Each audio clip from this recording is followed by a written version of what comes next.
Hello दोस्तों, आज हम करेंगे आपके पास टीजीटी टीजीटी साइंस में केमिस्ट्री का चैप्टर आपके पास तत्व मिश्रण तथा यौगिक। इसमें हम लोगों ने पहले एलिमेंट्स कराया था, आपके पास कंपाउंड वगैरह ये सारे कंप्लीट करा चुके हैं। तो इसके बाद नेक्स्ट टॉपिक रहेगा आपके पास मिश्रण के पृथक्करण की विधियाँ। तो देखिए, सबसे पहली विधि हमारे पास रहेगी क्रिस्टलन, जिसे बोलते हैं क्रिस्टलाइजेशन। यानी इस विधि का यूज कब किया जाता है, यानी आपके पास ऐसी क्रिस्टलाइजेशन है, आसवन है, प्रभाजी आसवन है, ये ऐसे अलग अलग विधियां हैं, इनके अलग अलग यूज भी है आपके पास। यानी सभी विधियों को हर हर जगह हम यूज नहीं कर सकते, क्योंकि यूज करने के अलग अलग प्रोसेस रहेंगे। तो देखिए, पहले हमने देखा क्रिस्टलाइजेशन, यानी इसमें किसी विलायक में उपस्थित अशुद्धियां तथा कार्बनिक यौगिकों की घुलनशीलता के अंतर पर निर्भर करती है। यानी आपके पास जैसे किसी भी आपके पास विलायक में, यानी कि लिक्विड के इनसाइड में कार्बनिक अशुद्धियां मिली हुई हैं, तो उसे हम कैसे अलग कर सकते हैं। तो उसे अलग करने के लिए हम यूज करते हैं क्रिस्टलाइजेशन मेथड। तो क्रिस्टलाइजेशन मेथड यानी प्रोसेस में होता है, ऐसे आपके पास यानी आपके पास दो किसी लिक्विड्स के इनसाइड का अकार्बनिक अशुद्धियां मिली हुई हैं, तो उसमें हम क्या उचित अमाउंट का आपके पास सॉल्वेंट यानी कि आपके पास सॉल्वेंट मिलाते हैं, और सॉल्वेंट मिलाने के बाद उसे गर्म करते हैं काफी हाई टेम्परेचर। जब गर्म हो जाता है, गर्म होने के बाद इसे कीप में छान लेते हैं, यानी कि आपके फिल्टर पेपर लगा के छान लेंगे। छानने के बाद फिर उसे जो छना हुआ प्रोडक्ट बचा हुआ है उसे धीमे धीमे क्या ठंडा करते हैं। ठंडा करने पर क्या देखेंगे आपके पास वो अलग अलग फॉर्म में, क्रिस्टल की फॉर्म अलग अलग हो जाएगा। तो इस विधि का वहां पर यूज किया जाता है। जैसे आपके पास एग्जाम्पल हमने लिखा है पोटेशियम नाइट्रेट आपके पास और सोडियम क्लोराइड यानी नमक, इन दोनों को मिश्रण को इसी विधि से अलग अलग किया जा सकता है। नेक्स्ट हमारे पास रहेगा आसवन विधि। इसमें क्या डिस्टिलेशन, यानी किसी भी द्रव में अवाष्पशील पदार्थों की अशुद्धियों को इस विधि द्वारा विधि का प्रयोग करके इस विधि का प्रयोग करते हैं, तथा इस विधि का प्रयोग तब करते हैं जब दोनों द्रव के क्वथनांक में अंतर काफी ज्यादा हो। यानी अंतर क्या हो, 30-40 का हो, ज्यादा नहीं, यानी कि आपके पास अंतर होगा, तभी हम इस विधि को यूज कर सकते हैं। तो इसमें हम क्या है, शुद्ध जल को आसवन विधि द्वारा, जैसे हमने देखा समुद्र का पानी मोस्टली क्या था, खारा होता है, और खारे पानी को हम यानी पोर्टेबल वाटर यानी ड्रिंकिंग वाटर में कन्वर्ट करने के लिए हम क्या करते हैं, उसे गर्म करते हैं। आज के समय तो मोस्टली लोग क्या फिल्टर के थ्रू पानी को पीने योग्य बना रहे हैं। अगर फिल्टर नहीं हो तो हम उसे पानी को बॉईल करके, और बॉईल करने पर आप देखते हैं उसमें वेपर्स बनेंगे, और वेपर्स को हम अगर किसी कीप के थ्रू या फिर किसी पाइप के थ्रू कलेक्ट कर लें तो आपका पोर्टेबल वाटर होगा, तो उसे हम पी सकते हैं। तो ये आपके पास क्या है, आसवन विधि, इसे बोलते हैं डिस्टिलेशन। तो यहाँ पर लिखा शुद्ध जल आसवन द्वारा ही समुद्र जल से अलग किया जा सकता है। नेक्स्ट है प्रभाजी आसवन। ये प्रभाजी आसवन विधि यानी इसका यूज जब किया जाता है आपके पास जैसे दो लिक्विड्स हैं और दोनों लिक्विड के क्वथनांक में अंतर बहुत कम है। यहाँ पर क्वथनांक में अंतर ज्यादा है, इसमें क्या होगा, बहुत कम होगा, तब उन्हें अलग करने की विधि को हम यूज करेंगे प्रभाजी आसवन। तो ये प्रभाजी आसवन विधि जब यूज की जाती है, आपने देखा जब दोनों लिक्विड्स के बिटवीन क्वथनांक में बहुत कम अंतर हो।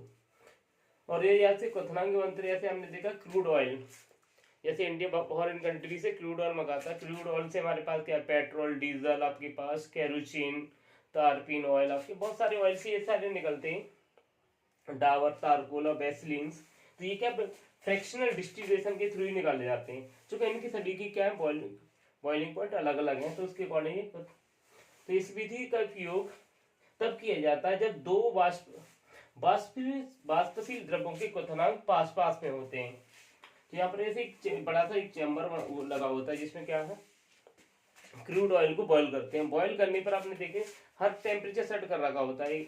मान लो आपके पास एक टेम्परेचर 300 केल्विन पर लगा हुआ है, नेक्स्ट आपका 310 पर लगा हुआ है। तो यहाँ पर मान लो 300, यहाँ पर आपके पास पेट्रोल निकल रहा है, तो यहाँ पर क्या होगा, डीजल बनेगा, यानी 320 मान लो, तो यहाँ पर ही आपके पास केरोसिन निकल रहा है। यानी टेम्परेचर, हर टेम्परेचर पर जैसे टेम्परेचर बढ़ रहा होगा वो कोई नई चीज आपके पास निकलती चली जा रही होगी। तो इस तरीके से हम फ्रैक्शनल डिस्टिलेशन का यूज करते हैं। पर दोनों में डिफरेंस यही है, आपके पास यहाँ टेम्परेचर में डिफरेंस ज्यादा होगा, यहाँ पर डिफरेंस क्या होगा, बहुत कम होगा। तो हमें इन दो यानी कि आपके पास दो डिफरेंट लिक्विड्स में का अलग अलग फॉर्म में हम उसे फाइंड आउट कर सकते हैं इसमें। नेक्स्ट देखें आपके पास रहेगा ऊर्ध्वपातन। ऊर्ध्वपातन को बोलते हैं सब्लिमेशन। तो सब्लिमेशन का मीन्स क्या आता है, यहाँ इसमें क्या होगा, जैसे ठोस पदार्थ, किसी ठोस पदार्थ को हम गर्म करें और सीधे गर्म ठोस पदार्थ को गर्म करें, ऐसे हमने मोस्टली हमने देखा किसी आपके ठोस पदार्थ को गर्म करते हैं तो सबसे पहले आता है लिक्विड फॉर्म में, लिक्विड के, और लिक्विड के बाद आता है वाष्प फॉर्म में। पर यहाँ पर हमने देखा है अगर किसी ठोस पदार्थ को ऐसे गर्म करें कि डायरेक्ट वो किस में कन्वर्ट हो जाए, वाष्प में। ठीक, वाष्प में, यानी ठोस पदार्थ को गर्म करके सीधे वाष्प में परिवर्तित करें, या फिर आपके पास वाष्प को सीधा ठंडा करके सॉलिड में कन्वर्ट करने, तो इस क्रिया को हम बोलते हैं सब्लिमेशन यानी कि ऊर्ध्वपातन। यानी सबसे अगर किसी ठोस को डायरेक्ट हम वाष्प में कन्वर्ट करते हैं या फिर वाष्प को सीधा ठंडा कर लें, तो इस क्रिया को क्या बोलेंगे, सब्लिमेशन यानी ऊर्ध्वपातन।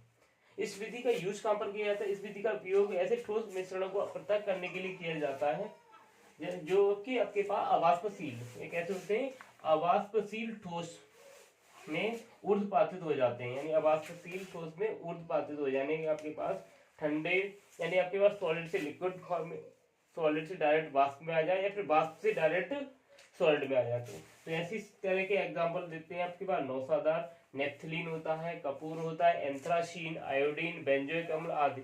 तो इस तरीके के इन्हें, यानी आपके पास इन सभी को अलग करने के लिए हम किसका यूज करते हैं, सब्लिमेशन प्रोसेस का। तो इसके बाद नेक्स्ट टॉपिक आपके,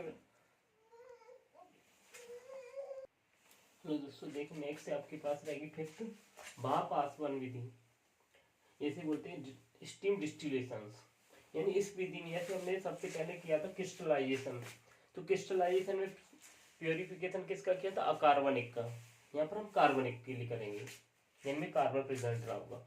तो इस विधि में कार्बनिक मिश्रण को शुद्ध किया जाता है, जो कैसे होते हैं, अघुलनशील होते हैं, यानी कि लिक्विड के अंदर घुलते नहीं है, परंतु भाप के साथ क्या, भाप के साथ कैसे हो जाते हैं, वाष्पशील, जैसे गर्म करने पर भाप के साथ बेटा यानी भाप बन के उड़ जाते हैं। इस विधि का उपयोग उन पदार्थों के शुद्धिकरण के लिए किया जाता है जो अपने क्वथनांक पर क्या हो जाते हैं, अपघटित हो जाते हैं।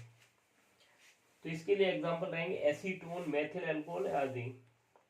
ध्यान रखना आपके पास भाप आचरण में किसका यूज किया जाएगा, कार्बनिक के लिए यूज की जाती है ये विधि, और क्रिस्टलाइजेशन यूज किया जाता है आपके पास अकार्बनिक के लिए।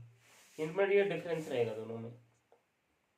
तो इसके बाद हम नेक्स्ट टॉपिक करेंगे आपके पास कंपाउंड, जो कि हम कल देखेंगे। तो आपको ये अगर ये सारी चीज पसंद आई हो तो चैनल को लाइक करें, सब्सक्राइब करें। तो कल से हम नेक्स्ट टॉपिक कराएंगे केमिस्ट्री में कंपाउंड्स। Thank you.